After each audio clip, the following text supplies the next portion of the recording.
Sports से जुड़ी किसी भी अपडेट के लिए स्पोर्ट्स तक को सब्सक्राइब करें और हमारे फेसबुक और इंस्टाग्राम पेज को भी जरूर फॉलो करें। हमेशा हम जब 50-50 या 20-20 की बात करते हैं तो वहाँ पर एक आपको मालूम है कि आपको जीतना है तो आप एक ही अप्रोच आपका होता है, आप जीतने के लिए खेलते हैं, यानी एक नतीजे के लिए खेलते हैं। टेस्ट क्रिकेट अलग है। टेस्ट क्रिकेट में बहुत सारी चीज़ें और हो जाती हैं और हम आम टेस्ट मैचेस की बात कर लें तो वहाँ पर किस तरीके से आप कई दफ़ा आप एक ड्रॉ भी ले सकें तो वो जीत की तरह दिखता है। अब यहाँ पर जब आपको मालूम होता है कि एक ट्रॉफी एट स्टेक है, एक चैंपियनशिप एट स्टेक है, उस समय क्या मन में प्रभाव पड़ेगा? खिलाड़ियों के अप्रोच में बदलाव होगा? गेम बदलेगा क्या कहीं? देखिए, एक चीज़ अच्छी है कि जो टेस्ट चैंपियनशिप फाइनल है वो इंग्लैंड में, और इंग्लैंड में बहुत कम ड्रॉज खेले जाते हैं। अगर पाँचों दिन का मैच हो, हाँ अगर वेदर की वजह से कोई इशू हो जाए, जैसे पिछले न्यूजीलैंड और इंग्लैंड के मैच में हुआ कि एक दिन पूरा ही वॉश आउट हो गया, तब आप ड्रॉ कर सकते हैं। लेकिन अगर पाँचों दिन का मैच होगा तो हम श्योर कि रिजल्ट ज़रूर निकलेगा। और एक ये भी अच्छी चीज़ है बिकॉज कंडीशंस दोनों ही टीम्स को फेवर करेगी, दोनों के पास बेहतरीन गेंदबाज हैं। लेकिन मेरे लिए इंपॉर्टेंट है कि जब भी मैंने खेला, जो भी टेस्ट मैच खेला, कभी भी हमने ड्रॉ के लिए नहीं खेला। आप खेलते हैं स्पोर्ट तो रिजल्ट के लिए खेलते हैं, आप ड्रॉ के लिए नहीं खेलते। ड्रॉ आपका सिर्फ सेकेंड ऑप्शन रहता है, वो भी तब अगर आप एक सीरीज़ खेल रहे हो, अगर आपने पहला टेस्ट मैच जीता, दूसरा आप ड्रॉ करते हैं तो आपके पास एक एडवांटेज है।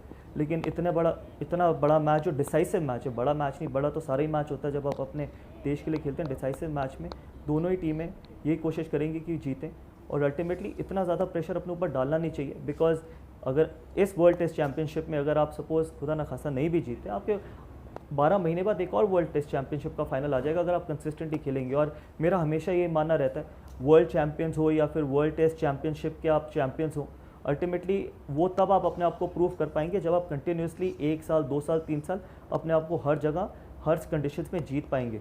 हम वर्ल्ड कप जीते थे 2011 में, उसके बाद इंग्लैंड ने हमारे को 4-0 हराया, ऑस्ट्रेलिया ने हमें 4-0 हराया। तो कहीं ना कहीं मैंने तब भी यही बोला था कि हम वर्ल्ड चैंपियंस तब कहलाएंगे जब हम ऑपोजिशन के बैकयार्ड में जाके उनको हरा पाएँ। तो वर्ल्ड टेस्ट चैंपियनशिप जो भी टीम जीती है, ये नहीं कह रहा कि इंडिया जीते या न्यूजीलैंड जीते, अगर न्यूजीलैंड भी जीतती है तो फिर भी उनको इंडिया में आके अपने आप को प्रूव करना पड़ेगा कि वो एक्चुअल वर्ल्ड टेस्ट चैंपियंस हैं। अगर इंडिया जीती तो इंडिया को न्यूजीलैंड में जाके प्रूव करना पड़ेगा, तब आप एक्चुअल वर्ल्ड टेस्ट चैंपियंस कहलाएंगे। लेकिन अगेन आई होप कि अच्छा मैच रहेगा बिकॉज दोनों ही बेहतरीन टीमें। लेकिन क्या एज न्यूजीलैंड को हम समझ सकते हैं, क्योंकि वो लगातार खेल रहे हैं, इस फॉर्मेट को खेल रहे हैं, और कोविड की वजह से ही सही लेकिन बहुत चीज़ें यहाँ पर बदली हैं हिंदुस्तान में। हमारी टीम वहाँ पर जाकर केवल एक्लेमेटाइज करके अगर इस टेस्ट चैंपियनशिप के फाइनल इस मुकाबले में सामने उतरेगी तो क्या वो चीज़ें दिमाग में कहीं रहेंगी या उसका कोई फ़र्क पड़ता है? देखिए, वन ऑफ मैच में ना कोई भी फेवरेट्स नहीं होते, और भारत भी एक बेहतरीन टीम है। अगर आप मेरे से ये पूछेंगे कि न्यूजीलैंड को एडवांटेज, सिर्फ एडवांटेज इतना है कि वो 2 टेस्ट मैच खेलते हुए फाइनल में आ रहे हैं। इंडिया ने अभी तक कोई भी टेस्ट मैच नहीं खेला आईपीएल के बाद से।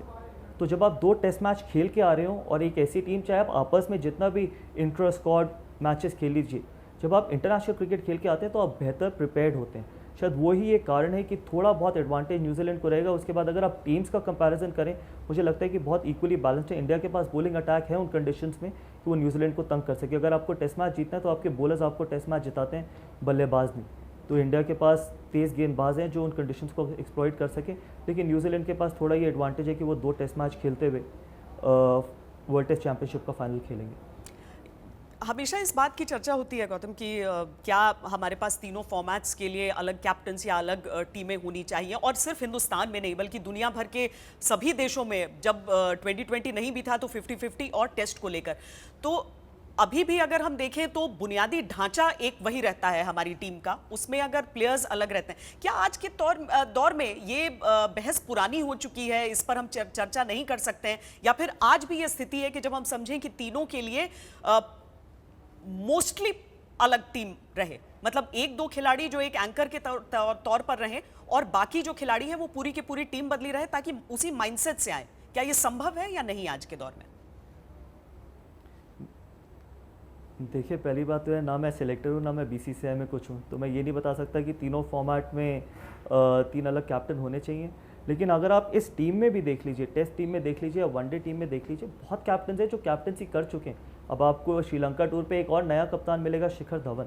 लेकिन मेरा मानना ये है कि अगर एक ही कप्तान तीनों फॉर्मेट में आपको अच्छे रिजल्ट दे रहा है तो उसमें कोई खराबी नहीं कि आप उसके साथ कंटिन्यू करें। लेकिन अगर आपको लगता है कि कोई उससे बेहतरीन कप्तान है, कोई आपको उससे बेहतर रिजल्ट दे सकता है, तो इसमें खराबी नहीं है स्प्लिट कैप्टनसी की। स्प्लिट कैप्टनसी का मतलब ये नहीं है कि आप 3 फॉर्मेट में 3 डिफरेंट कैप्टन्स के साथ जाएं।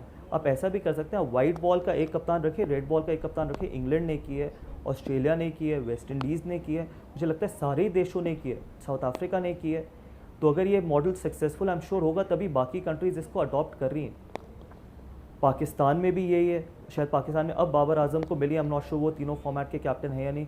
बट अगर ये फॉर्मेट, अगर आपको एक कप्तान अगर आपको तीनों फॉर्मेट में सक्सेस दिखा रहा है तो कोई प्रॉब्लम नहीं है। लेकिन अगर आपको लगता है कि कोई आपको बेहतर रिजल्ट्स दे सकता है तो आप स्प्लिट कैप्टनसी भी कर सकते हैं। स्पोर्ट्स से जुड़ी किसी भी अपडेट के लिए स्पोर्ट्स तक को सब्सक्राइब करें और हमारे फेसबुक और इंस्टाग्राम पेज को भी जरूर फॉलो करें।